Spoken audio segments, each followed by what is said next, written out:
विजयनगर राज्य में आदित्य नाम का एक बहुत बड़ा और प्रसिद्ध व्यापारी रहा करता था। आदित्य की ईमानदारी की चर्चा दूर दूर तक राज्यों में फैली हुई थी। आदित्य अपनी आलीशान हवेली में अपनी पत्नी रूपरेखा और पुत्र अशोक के साथ रहा करता था। एक दिन आदित्य अपनी हवेली के बाहर टहल रहा था कि तभी दूर गांव का मुखिया आदित्य के पास आ पहुंचा और हाथ जोड़ता हुआ आदित्य की ओर देखकर बोला, राम राम राम राम, नमस्कार। मैं हरियालीपुर गांव का मुखिया हूँ। मेरे गांव में जितनी भी जमीनें हैं वो सब आपकी हैं, और दूसरे शब्दों में कहूँ, अरे आपकी ही जमीनों में तो मेरे गांव के किसान खेती करते हैं। मुखिया की बात सुनकर आदित्य मुस्कुराता हुआ बोला, हाँ, मैं आपको जानता हूँ, बिल्कुल जानता हूँ। अरे आप तो मुखिया जी हैं। पिछली बार जब मैं हरियालीपुर गांव गया था, अरे तब मैं आपके ही घर पर कुछ देर के लिए रुका था, याद है आपको? हैं? ये तो आपका बड़प्पन है। आप इतने बड़े व्यापारी होकर भी गरीबों को नहीं भूलते। क्योंकि मेरे पिताजी कहा करते थे कि मुखिया जी, इंसान को अपना बुरा समय कभी नहीं भूलना चाहिए। किसी समय में मैं भी धनवान नहीं हुआ करता था। अरे मैं भी तुम लोगों की तरह ही था। इसीलिए मैं तुम सबके दुख और तकलीफों को बहुत अच्छे से समझता हूँ भाई। अब आपके बारे में कौन नहीं जानता, पूरा विजयनगर जानता है कि आपने अपनी मेहनत और ईमानदारी के दम पर यह मुकाम पाया है। आपकी कामयाबी उन लोगों के मुंह पर तमाचा है जो कहते हैं कि केवल बेईमानी के रास्ते से ही धन कमाया जा सकता है और सफलता पर पहुंचा जा सकता है। अब बात ऐसी है कि मैं आपके पास एक छोटी सी विनती लेकर आया हूं। अब आप तो जानते हैं कि इस वर्ष बारिश ज्यादा नहीं हुई है, इसीलिए फसल भी उतनी अच्छी और उतनी ज्यादा नहीं उगी है। मुखिया की बात सुनकर आदित्य बोला, हाँ हाँ हाँ हाँ, मैं जानता हूँ मुखिया जी, आप चिंता मत कीजिए। आप जाकर अपने गांव के सारे किसानों से कह दीजिए कि उन्होंने जितना भी कार्य किया है उन्हें उनका पूरा धन दिया जाएगा और उनसे फसल का हिसाब किताब नहीं मांगा जाएगा। मुझसे कुछ भी नहीं छुपा है, आप चिंता मत कीजिए, ठीक है? ये सुनकर मुखिया खुश होता हुआ वहाँ से चला गया। मुखिया के जाते ही आदित्य अपने बेटे अशोक से बोला, बेटा अशोक, आज हमें केशव नगर के व्यापारी सेठ रतन दास के घर पे चलना है। उन्होंने मुझसे सोनापुर राज्य से जो सोने का हार मंगवाया था, आज वो हार उन्हें देने चलना है, ठीक है ना? रखा है ना तुम्हारे पास? जी पिताजी, वो हार तो मैंने अपने कक्ष में ही रखा है, आप चिंता मत करिए, वो सुरक्षित है। कुछ घंटों बाद आदित्य अपने बेटे अशोक के साथ सेठ रतन दास के घर पर बैठा हुआ था। सेठ रतन दास आदित्य की ओर देखकर बोला, आओ आओ आओ आदित्य, आओ आओ आओ। मैंने तुमसे जो सोनापुर राज्य से हार मंगवाया था, क्या तुम वो ले आए हो?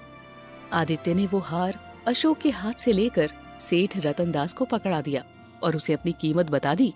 सेठ रतन दास उस हार की कीमत आदित्य को पकड़ाता हुआ बोला, हाँ। वैसे एक बात बोलूं, तुम चाहते तो इस हार की और अधिक कीमत ले सकते थे। अरे नहीं सेठ रतन दास, इस हार में मेरा जितना मुनाफा बनता है वो मैंने ले लिया, इससे ज्यादा मुझे नहीं चाहिए। और वैसे भी ये हार आपने अपनी बिटिया के लिए मंगवाया था, तो इसकी ज्यादा कीमत भला मैं कैसे ले सकता था? आपकी बिटिया हमारी बिटिया। वाह वाह वाह वाह वाह, मैंने केवल सुना था कि तुम हमेशा ईमानदारी की कमाई पर विश्वास रखते हो, परंतु आज देख भी लिया, दिल खुश हो गया।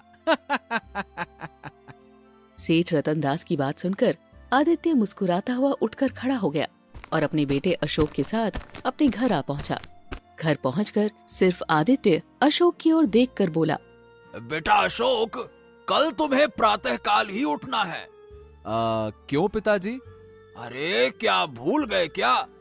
इस महीने हमें जितना मुनाफा व्यापार में हुआ है, हमें उस मुनाफे में से राजा विक्रम को कर भी तो देना है बेटा।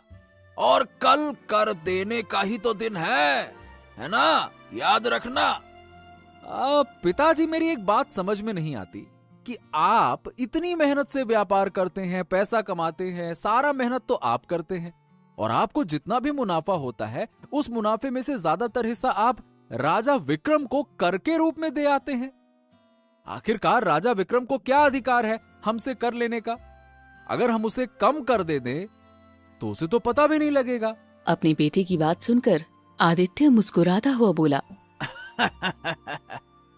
बेटा अशोक, राजा विक्रम प्रजा की भलाई में जितना भी धन खर्च करते हैं वो व्यापारियों का दिया हुआ कर ही तो होता है। अगर हम व्यापारी ईमानदारी से कर नहीं भरेंगे तो राज्य में विकास का संतुलन डगमगा जाएगा बेटा, जो कि गलत होगा। और वैसे भी ईमानदारी से कर देने में कुछ भी बुरा नहीं है। मेरी एक बात हमेशा याद रखना, हमेशा ईमानदारी से कमाने की ही सोचना। अपने मन में लालच को मत आने देना। लालच बुद्धि खराब कर देता है, और खराब बुद्धि वाला व्यक्ति कभी ईमानदारी से व्यापार नहीं कर सकता, है ना बेटा? आदित्य ने इतना कहा ही था कि तभी आदित्य की पत्नी रूपरेखा मुस्कुराती हुई बोली, अब अगर पिता और पुत्र के बीच वार्तालाप समाप्त हो गई हो तो क्या मैं भोजन लगा सकती हूँ? अरे क्यों नहीं रूपरेखा, जल्दी लगाओ, भूख लगी है। हाँ, क्योंकि मुझे बहुत जोरों की भूख लगी है, और आप अच्छी तरह से जानते हो कि मैं आप दोनों को भोजन कराने के बाद ही भोजन करती हूँ। रूपरेखा की बात सुनकर आदित्य और अशोक मुस्कुराते हुए भोजन करने बैठ गए।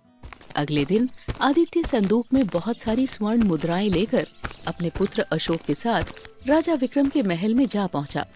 आदित्य को देखकर राजा विक्रम प्रसन्न होता हुआ आदित्य की ओर देखकर बोला, आओ आओ आओ, अरे मुझे तुम्हारा ही इंतजार था। आदित्य, आओ आओ आओ, केवल तुम ही ईमानदार व्यक्ति हो जो अपनी पूरी ईमानदारी से कर देने राजमहल स्वयं आते हो। बहुत बढ़िया। अरे नहीं तो बाकी लोगों से कर वसूलने के लिए हमें अपने सैनिकों को भेजना पड़ता है। राजा विक्रम की बात सुनकर आदित्य मुस्कुराता हुआ बोला, अरे महाराज, शायद वो लोग नहीं जानते कि व्यापारियों का दिया हुआ कर ना तो राजा का होता है और ना ही व्यापारी का होता है। उस कर की असली हकदार तो आम जनता होती है ना। अरे उस कर को राजा महाराजा प्रजा की भलाई के लिए उपयोग करते हैं। क्यों, सही कहा ना महाराज? बिल्कुल सही कहा। काश तुम्हारे जैसे विचार सभी व्यापारियों के हो जाए तो फिर प्रजा में कोई भी मुसीबत और तकलीफ में ही नहीं रहेगा। मैं खुद सबकी भलाई कर पाऊंगा। इतना बोलकर राजा विक्रम अपने मंत्री जगन्नाथ की ओर देखकर बोला, मंत्री जगन्नाथ, आदित्य के हाथों से स्वर्ण मुद्राओं का बक्सा लेकर खजाने में रखवा दीजिए, ले जाइए। तभी आदित्य राजा विक्रम की ओर देखकर बोला, अरे महाराज, एक बार संदूक में रखी हुई स्वर्ण मुद्राओं को आप गिनवा तो लेते। अरे मुद्राएं गिनवाकर हम तुम्हारा अपमान नहीं करना चाहते। हमें तुम्हारी ईमानदारी पर पूरा भरोसा है। हाँ, यह बात तो आपकी बिल्कुल सही है महाराज। आदित्य की ईमानदारी के डंके तो दूर दूर तक राज्य में बजते हैं। हाँ। इतना बोलकर जगन्नाथ स्वर्ण मुद्राओं से भरा हुआ बक्सा लेकर खजाने की ओर चला गया। राजा विक्रम आदित्य की ओर देखकर बोला, अरे भाई आदित्य, जल पान करके ही जाना है आपको, ठीक है? अरे नहीं महाराज, नहीं नहीं। अरे तुम तो जानते हो आदित्य कि जब भी तुम अपने पुत्र के साथ यहाँ आते हो हम तुम्हें बगैर जलपान किए नहीं जाने देते। ऐसे बात नहीं बनेगी, जलपान करना ही पड़ेगा। चलो। दरअसल राजा विक्रम आदित्य का बहुत ही सम्मान किया करते थे। आदित्य जब भी कर राजा विक्रम को देने जाता तो राजा विक्रम कभी भी आदित्य को जलपान कराए बगैर महल से वापस नहीं आने देता था। कुछ ही देर में आदित्य और अशोक महल के एक कक्ष में बैठे हुए जलपान कर रहे थे। उसी कक्ष में राजा विक्रम की इकलौती पुत्री राजकुमारी सुलेखा भी बैठी हुई थी। वो अशोक को देखे जा रही थी। दरअसल सुलेखा और राजकुमार अशोक एक दूसरे को पसंद करते थे, परंतु इस बारे में ना तो राजा विक्रम जानता था और न ही अशोक का पिता आदित्य जानता था। राजकुमारी सुलेखा अशोक को बगीचे की ओर आने का इशारा करके वहां से चली गई। कुछ देर बाद अशोक सबकी नजर बचाकर राजमहल के बगीचे में चला गया, जहां सुलेखा उसका इंतजार कर रही थी। सुलेखा अशोक की ओर देखकर बोली, मैं तुम्हारी कब से प्रतीक्षा कर रही थी अशोक। आखिर हमें कब तक ऐसे ही छुप छुप कर मिलना होगा। तुम विवाह की बात पिताजी से कब करोगे। अरे सुलेखा, मैं डरता हूँ। किस बात से डरते हो। अरे मैं डरता हूँ कि कहीं महाराज तुम्हारा हाथ मुझे सौंपने से इनकार ना कर दे, क्योंकि तुम एक राजकुमारी हो और मैं क्या हूँ, एक मामूली से व्यापारी का लड़का, बस। और तुम एक व्यापारी हो, तुम भी किसी राजा महाराजा से कम नहीं हो अशोक। अपने आप को इतना कमतर क्यों समझते हो। थोड़ी हिम्मत जुटाओ। मेरे पिता से नहीं तो कम से कम अपने पिता से विवाह की बात तो कर सकते हो। मुझे डर है कि कहीं मेरा रिश्ता किसी राजकुमार के यहाँ से आ गया तो फिर पिताजी मेरा रिश्ता उस राजकुमार से तय कर देंगे। उसके बाद ना मैं कुछ कर सकती हूँ ना तुम। सुलेखा की बात सुनकर अशोक गहरी सोच में डूबता हुआ बोला, हाँ तुम ठीक कहती हो सुलेखा। ठीक है, मैं आज ही पिताजी से इस बारे में चर्चा करूंगा। कुछ देर बाद अशोक अपने पिता आदित्य के साथ घर लौट आया। रात के समय अशोक डरते हुए अपने पिता आदित्य से बोला, पिताजी, मुझे आपसे एक जरूरी बात करनी है। हाँ हाँ, कहो आदित्य, क्या बात करनी है। पिताजी, मैं कह रहा था कि मैं और अरे क्या मैं और आगे भी बोलो। मैं और राजकुमारी सुलेखा एक दूसरे से प्रेम करते हैं। हम दोनों विवाह करना चाहते हैं। ये सुनकर आदित्य बुरी तरह से चौंक पड़ा और गहरी सोच में डूब गया। अपने पिता को गहरी सोच में डूबता हुआ देख कुछ देर बाद अशोक उनकी ओर देखकर बोला, क्या हुआ पिताजी। अशोक, तुम जानते हो कि राजकुमारी सुलेखा महाराज विक्रम की इकलौती पुत्री है। अरे मुझे डर है कि कहीं मैं तुम्हारा रिश्ता लेकर महाराज के पास जाऊं तो महाराज कहीं मुझे गलत ना समझ बैठे। आदित्य ने इतना कहा ही था कि तभी आदित्य की पत्नी रूपरेखा आदित्य से बोली, वो आपको गलत क्यों समझेंगे। क्या महल में रिश्ता लेकर जाना जुर्म है। अरे तुम समझती नहीं हो रूपरेखा, कहीं महाराज को ऐसा ना लगे कि मैं किसी लोभ के कारण उनकी पुत्री के लिए अपने पुत्र का रिश्ता लेकर आया हूँ, और मैं ऐसा नहीं चाहता कि वो इस नजरिए से सोचें। वो ऐसा बिल्कुल नहीं समझेंगे। अरे इस राज्य में सभी आपकी ईमानदारी के बारे में भली भांति जानते हैं। हाँ ठीक है, ठीक। अगर ऐसी बात है तो फिर कल मैं महाराज से इस विषय पर बात करने के लिए अवश्य जाऊंगा। ठीक है। अगले दिन राजा विक्रम अपने राज दरबार में बैठा हुआ था कि तभी एक गुप्तचर हाथ में एक संदूक पकड़े हुए राजा विक्रम के पास आ पहुंचा।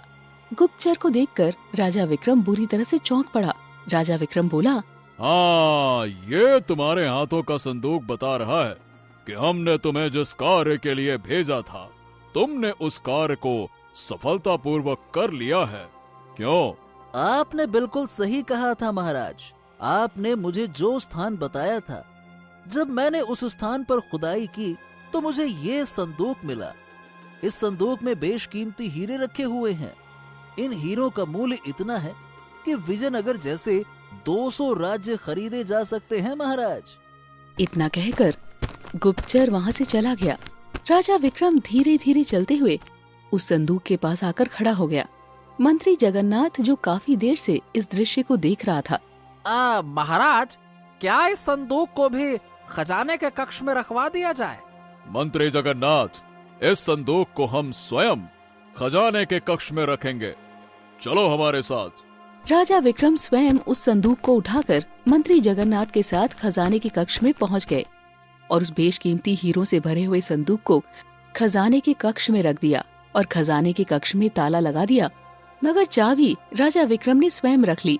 ये देखकर जगन्नाथ चौंकते हुए बोला, अब महाराज, ऐसा तो कभी नहीं हुआ कि खजाने की चाबी आपने अपने पास रखी हो। तुम नहीं जानते मंत्री जगन्नाथ, जो संदूक मैंने खजाने के कक्ष में रखा है, उस संदूक में रखे हुए हीरे का मूल्य कितना है। मैं इसकी चाबी किसी ऐसे इंसान को सौंपना चाहता हूँ जिस पर मैं भरोसा कर सकूं। एक ऐसा इंसान जिसे धन का कोई लोभ न हो और वो पूरी तरह से ईमानदार हो। हाँ तो महाराज, इस तरह का व्यक्ति तो केवल एक ही है अपने राज्य में, और वो है आदित्य व्यापारी। ये सुनकर राजा विक्रम के चेहरे पर चिंता की लकीरें खत्म हो गई और वो मुस्कुराते हुए मंत्री जगन्नाथ की ओर देखकर बोला, हाँ, तुमने सही कहा। जब तक मुझे संदूक में रखे हीरों को रखने का सुरक्षित ठिकाना नहीं मिल जाता, तब तक इस कक्ष की चाबी आदित्य के पास रहेगी और स्वयं सेनापति भानु इस कक्ष के बाहर पहरा देंगे। ठीक है, ये मेरा आदेश है। जैसा आप कहें महाराज। अच्छा, वैसे महाराज, आप संदूक में रखे हुए हीरों की सुरक्षा को लेकर इतने चिंतित क्यों हैं? मंत्री जगन्नाथ, बात यह है कि हमारे पड़ोसी राज्य का राजा चतुर सिंह हमारे राज्य पर हमला करना चाहता है। अगर उसने हमला किया तो भले ही वो युद्ध में हार जाए, लेकिन हमारी प्रजा का तो बहुत नुकसान होगा ना। बेगुनाह लोग मारे जाएंगे। अब राजा चतुर सिंह एक बहुत ही लालची राजा है, तो मैंने राजा चतुर सिंह को युद्ध ना करने के लिए ये हीरे से भरा हुआ बक्सा देने का प्रस्ताव दिया है, और इत्तेफाक की बात है कि वो मान भी गया। अब कुछ समय बाद आसपास के सारे राज्यों की बैठक होगी। मैं उन सभी राजाओं के मौजूदगी में ये हीरे से भरा हुआ बक्सा राजा चतुर सिंह को सौंप दूंगा, और सभी राजाओं की मौजूदगी में उसे हस्ताक्षर करना होगा इस बात पर, लिखित तौर पर, कि वो हमारे राज्य में आक्रमण नहीं करेगा, युद्ध नहीं करेगा। मैं उससे ये लिखित में हस्ताक्षर लेकर ही रहूंगा। वाह वाह वाह वाह महाराज, आपने क्या खूब सोचा है। अच्छा महाराज, आखिरकार ये हीरों से भरा हुआ संदूक है किसका?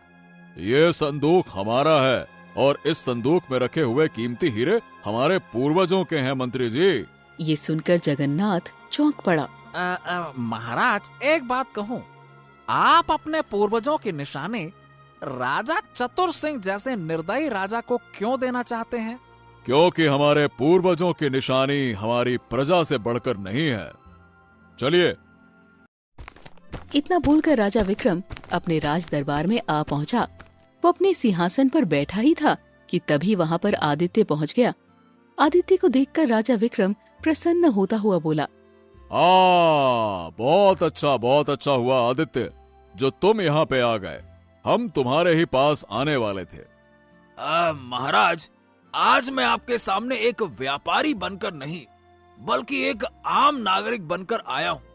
मैं आपसे कुछ मांगने के लिए आया हूँ। आदित्य की बात सुनकर राजा विक्रम चौंकते हुए बोला, क्या बात है आदित्य, तुम्हें पहले कभी इतनी चिंता में मैंने नहीं देखा। आखिरकार किस बात ने तुम्हें चिंता में डाल दिया? दरअसल महाराज, कल ही बात यह है कि कल ही मेरे पुत्र अशोक ने मुझे बताया कि वो आपकी महाराज, कुछ ऊपर नीचे हो जाए तो क्षमा कीजिएगा।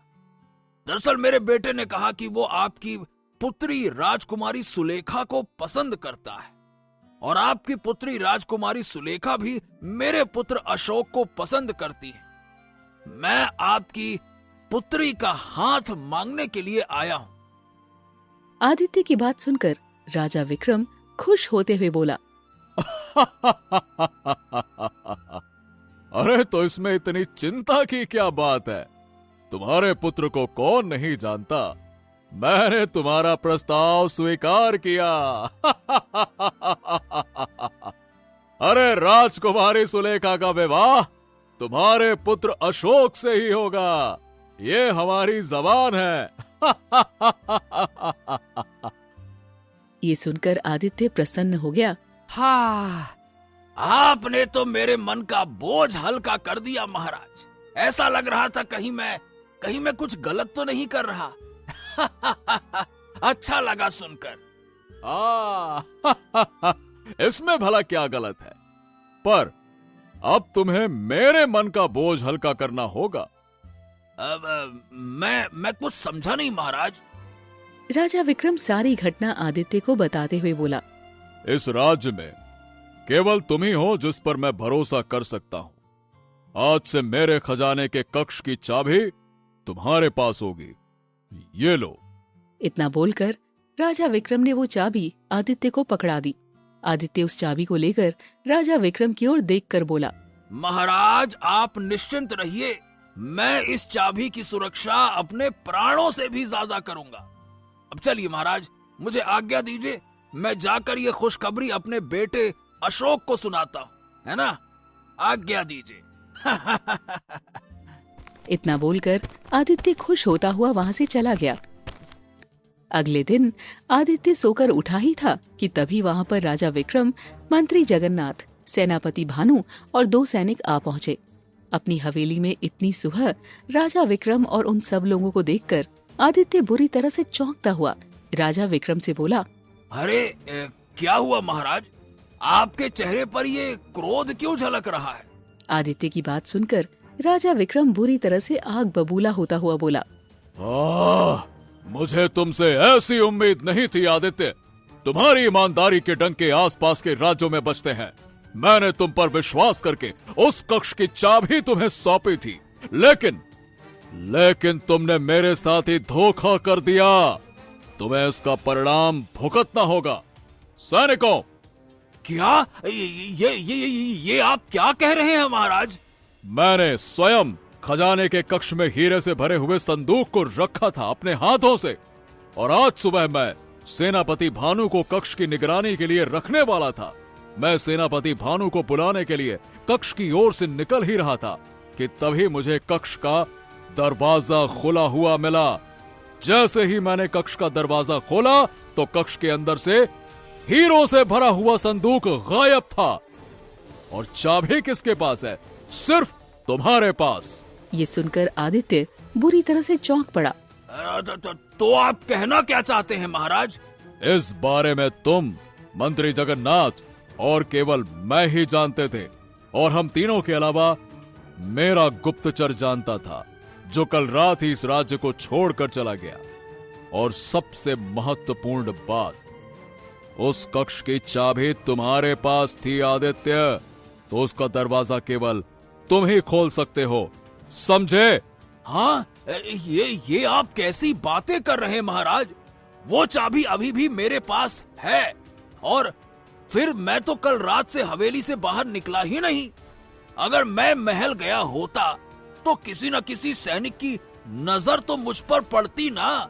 आपके इतने सारे पहरेदार हैं, क्या किसी ने नहीं देखा मुझे? तभी राजा विक्रम एक सैनिक की ओर देखकर बोला, सैनिक, जो तुमने मुझे बताया वही तुम इस आदित्य के सामने कहो, बोलो। सैनिक राजा विक्रम से बोला, महाराज, मैंने स्वयं आदित्य को महल के अंदर प्रवेश करते हुए देखा था। मैंने उन्हें इसलिए नहीं रोका क्योंकि इस राज्य में केवल आदित्य ही हैं जो महल में किसी भी समय बिना रोक टोक के आ जा सकते हैं। तभी वहाँ पर रूपरेखा और आदित्य का पुत्र अशोक आ पहुँचे। आदित्य गिड़गिड़ाता हुआ राजा विक्रम से बोला, महाराज महाराज महाराज महाराज, मेरी बात का विश्वास कीजिए, ये जरूर मुझे फंसाने का षड्यंत्र है। ये किसी की चाल है, मैं ऐसा नहीं कर सकता। मेरी ईमानदारी पर सवाल मत उठाइए। बस, तुम्हें कोई फंसाने का षड्यंत्र नहीं है, बात साफ है। आदित्य, सच तो यह है कि तुम्हारी असलियत सामने आ चुकी है। तुम्हारे अंदर का चेहरा कुछ और ही है। तुम्हारा ईमानदारी से व्यापार करना और ईमानदारी से कर चुकाना तो केवल एक छल है। तुम्हारे अंदर का इंसान बहुत ही खतरनाक है। तुम्हें इसकी सजा मिलेगी।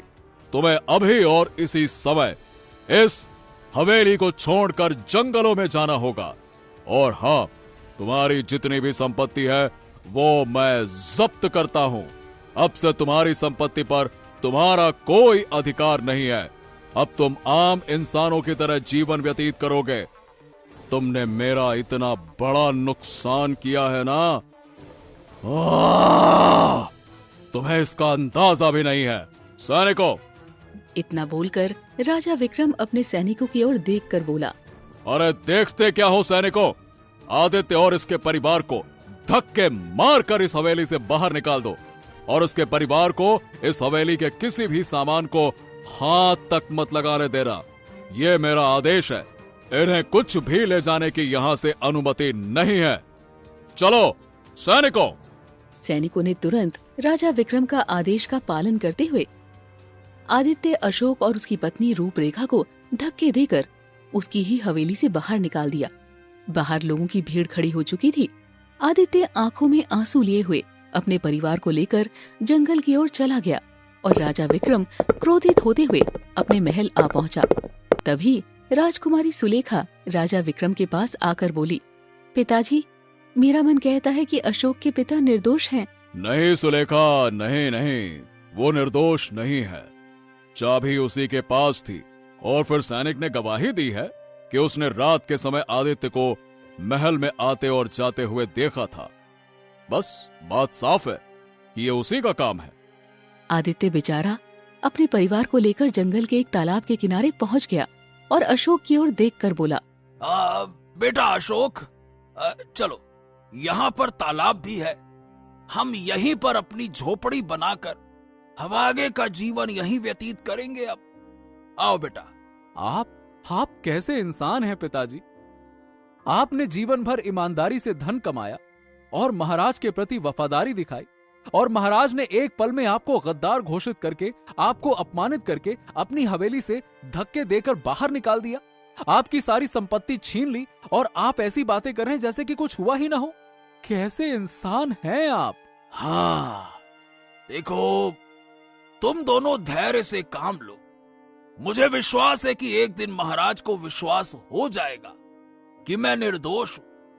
और बेटा, एक बात याद रखना, ये जो सच्चाई होती है ना, सच्चाई को हमेशा जलती हुई आग की कसौटी पर उतरना ही पड़ता है। अशोक ने अपने पिता की बात का कोई उत्तर नहीं दिया। वो जंगल में लकड़ियां काटकर झोपड़ी बनाने में व्यस्त हो गया। शाम तक झोपड़ी बनकर तैयार हो गई। आदित्य अपने परिवार के साथ उस दिन से उसी झोपड़ी में रहने लगा और जंगली फल खाकर वो अपने परिवार के साथ गुजारा करने लगा। आदित्य की पत्नी रूपरेखा की आंखों में अब हमेशा आंसू रहते और अशोक की आंखों में हमेशा उदासी छाई रहती। एक दिन रूपरेखा आदित्य से बोली, जंगली फल खाकर अब मैं तंग आ चुकी हूँ। अरे तुम चिंता मत करो भाई, मैं आज से जंगल में लकड़ियां काटकर राज्य में बेचा करूंगा। अरे खूब पैसे कमाऊंगा, चिंता मत करो। ये सुनकर अशोक चौंक पड़ा। ये क्या कह रहे हैं आप पिताजी? आप लकड़ियां बेचने राज्य में जाएंगे? अच्छा लगेगा? अरे तो क्या हो गया, लकड़ियां बेचने के काम में कोई बुराई है क्या बेटा? अरे पिताजी, बुराई नहीं है, लेकिन मत भूलिए कि आप बहुत बड़े व्यापारी थे। अरे बेटा, तो व्यापारी था, अब तो नहीं हूं ना, अब एक साधारण इंसान हूं।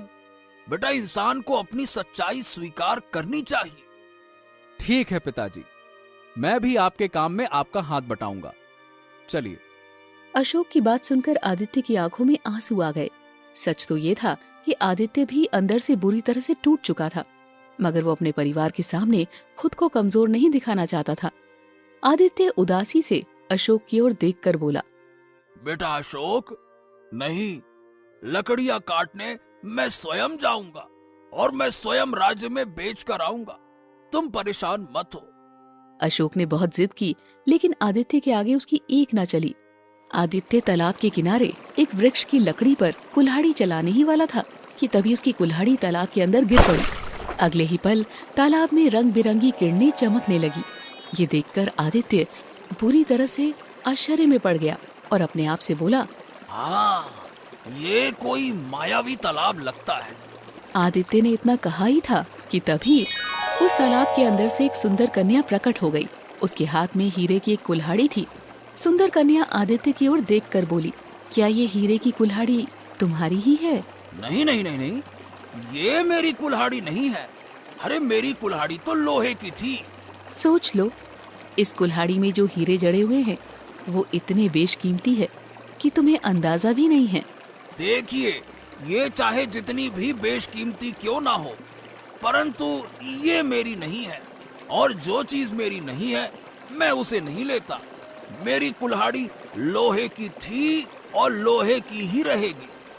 आदित्य की बात सुनकर वो सुंदर स्त्री रहस्यमयी अंदाज में मुस्कुराती हुई बोली, मैं इस तालाब की रक्षक हूँ। ये तुम्हारी एक परीक्षा थी और तुम परीक्षा में सफल हो गए। मैं जानती हूँ कि तुम्हारे साथ बहुत बड़ा धोखा हुआ है, मगर तुम इस हीरे की कुल्हाड़ी को अपना बता देते तो मैं तुम्हारी कभी सहायता नहीं करती। लेकिन तुम इतनी कठिन परिस्थिति में भी अपनी ईमानदारी पर अड़िग रहे। तुम्हारी इस बात ने मुझे बहुत ज्यादा प्रभावित किया है। मैं तुम्हारी सहायता करना चाहती हूँ। तुम मेरी सहायता किस प्रकार कर सकती हो? अगर तुम मुझे धन दोगी तो मैं लूंगा नहीं, क्योंकि मैं अपनी मेहनत से कमाया हुआ धन ही लेना पसंद करता हूँ। मैं जानती हूँ आदित्य, मेरी बात ध्यान से सुनो। यहाँ से कुछ दूर एक बहुत घना वृक्ष है। उस घने वृक्ष की शाखाएं बहुत मोटी और जमीन तक फैली हुई है। वो हीरों से भरा हुआ संदूक उसी वृक्ष के पास रखा हुआ है। तुम अभी इस समय विजयनगर राज्य की सीमा पर चले जाओ। वहाँ पर तुम्हें राजकुमारी सुलेखा मिलेगी, जो तुम्हें ही ढूंढ रही है। तुम जाकर राजकुमारी सुलेखा से कहना कि वो राजा विक्रम को उस घने वृक्ष के पास ले आए और उस घने वृक्ष के पीछे छुप जाए। कुछ देर बाद राजा विक्रम के सामने असली दोषी स्वयं आ जाएंगे। इतना बोलकर वो सुंदर स्त्री वहाँ से गायब हो गई। आदित्य तुरंत उस स्त्री की बताई हुई दिशा की ओर बढ़ गया। कुछ देर बाद उसे एक घना वृक्ष दिखाई दिया, जिसकी मोटी शाखाएं जमीन तक फैली हुई थी। आदित्य ने देखा वहाँ पर एक संदूक रखा हुआ था। आदित्य उस संदूक की ओर देखकर बोला, हाँ, लगता है ये वही संदूक है जो महाराज विक्रम के खजाने के कक्ष से गायब हुआ था। इतना बोलकर आदित्य दौड़ता हुआ सीधे विजयनगर राज्य की सीमा पर पहुंच गया, जहां राजकुमारी सुलेखा उदास होकर जंगल की ओर देख रही थी। आदित्य को देखकर राजकुमारी सुलेखा की आंखें चमक उठी। आदित्य सुलेखा के कान में सारी घटना बताने लगा। सुलेखा आश्चर्य से आदित्य से बोली, आप चिंता मत कीजिए, मैं पिताजी को वहीं पर लेकर आती हूँ। सुलेखा दौड़ती हुई महल चली गई और राजा विक्रम को सारी घटना बताती हुई बोली, पिताजी आप मेरे साथ चलिए। सुलेखा, ये आदित्य की नई चाल भी हो सकती है। पिताजी, अगर वो निर्दोष हुए तो एक बार उनकी बात मानने में क्या बुराई है? ठीक है, तुम्हारे कहने पर हम एक बार वहाँ जरूर चलेंगे। ठीक है, चलो। राजा विक्रम राजकुमारी सुलेखा के साथ उसी वृक्ष के पास पहुंच गया, जहाँ पर आदित्य खड़ा हुआ था। राजा विक्रम, सुलेखा और आदित्य उस पेड़ के पीछे छुप गए। कुछ देर बाद वहाँ पर मंत्री जगन्नाथ सेनापति भानु के साथ आ पहुँचा। उन दोनों को वहाँ देखकर राजा विक्रम बुरी तरह से चौंक पड़ा। सेनापति मंत्री जगन्नाथ की ओर देखकर बोला, क्यों मंत्री जगन्नाथ? अरे उस मूर्ख राजा विक्रम को तो ये पता भी नहीं है कि तुमने उस खजाने की न जाने कितनी चाबियां पहले ही बनवा रखी हैं और तुम वर्षों से खजाना वहां से चुराते रहे हो।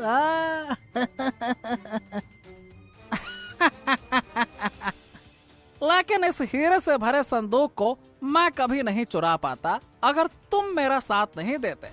अगर तुम्हारा वो वफादार सैनिक आदित्य के खिलाफ गवाही नहीं देता तो राजा विक्रम कभी भी आदित्य को दोषी नहीं समझता, क्योंकि वो आदित्य पर बहुत ही ज्यादा भरोसा करता था।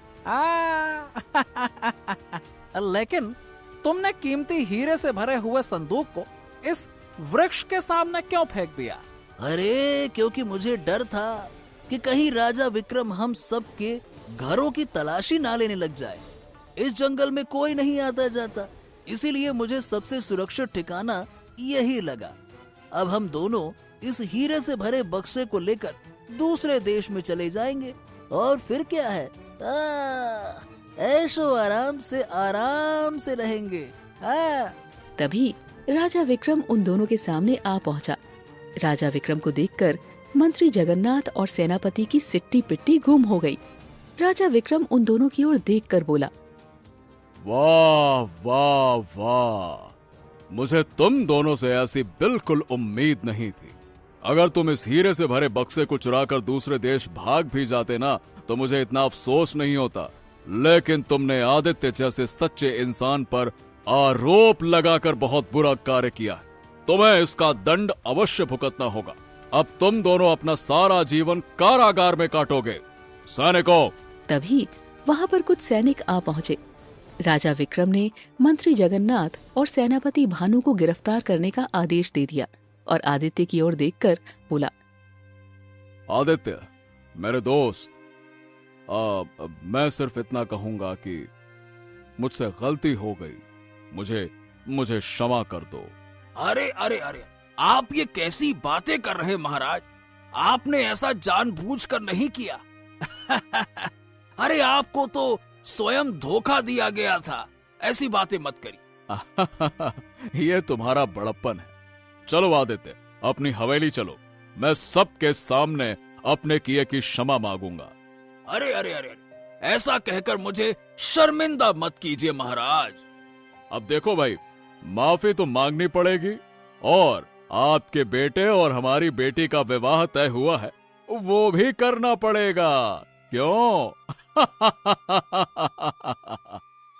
राजा विक्रम सम्मान सहित आदित्य और उसके परिवार को हवेली दोबारा वापस ले आया और कुछ दिनों बाद आदित्य का विवाह राजकुमारी सुलेखा से संपन्न हो गया।